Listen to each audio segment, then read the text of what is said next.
melakukan perintah tersebut, akhirnya dalam waktu hitungan hari saja pasar tersebut ramai dikunjungi oleh para pembeli ya, dan akhirnya ekonomi kembali berdenyut di Madinah. Nah, ini merupakan Assalamualaikum warahmatullahi wabarakatuh.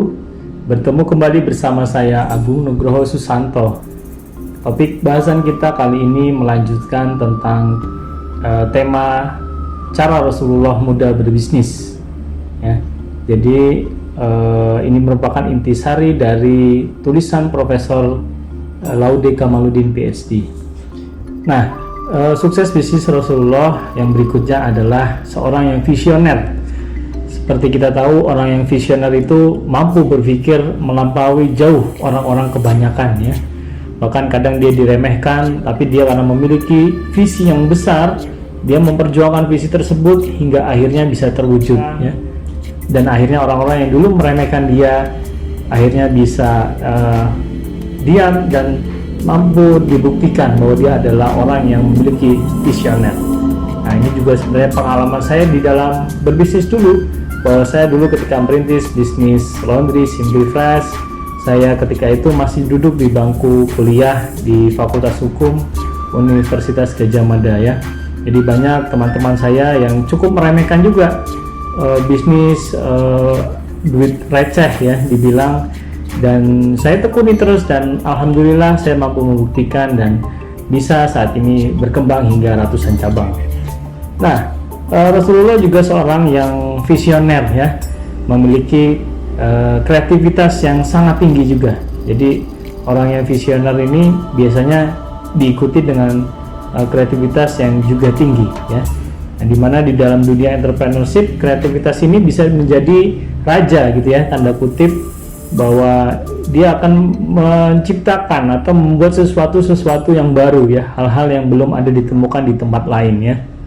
Nah, sebagai seorang entrepreneur, mustahil juga bisnis bisa terus berkembang tanpa kemampuan menciptakan sesuatu yang baru.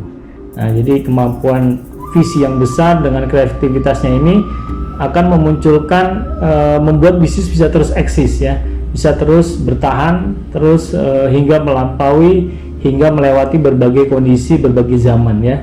Jadi seperti kita tahu, apalagi di zaman seperti saat ini yang penuh ketidakpastian ya.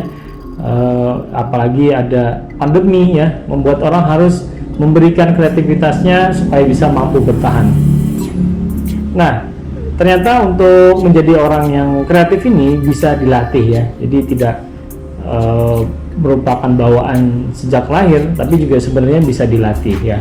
Nah, dengan melatih setiap hari ya, setiap jam, bahkan setiap menit kita latih untuk memiliki jiwa kreativitas. Lakukan hal-hal secara berbeda, banyak membaca, banyak melihat tayangan-tayangan ya, banyak melihat juga searching, googling ya, hal-hal yang baru yang bisa diterapkan di dalam bisnisnya.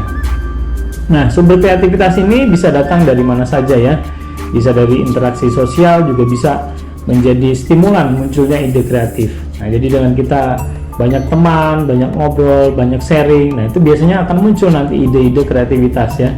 Jadi dengan menangkap dari industri-industri lain, misalkan kita berbisnis di bidang kuliner ya, kita bisa mencari informasi di bisnis yang lain ya, bisnis teknologi.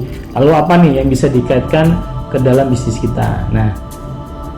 Nah ternyata juga di zaman Rasulullah ya, saat itu beliau kebetulan sudah diangkat menjadi seorang nabi ya.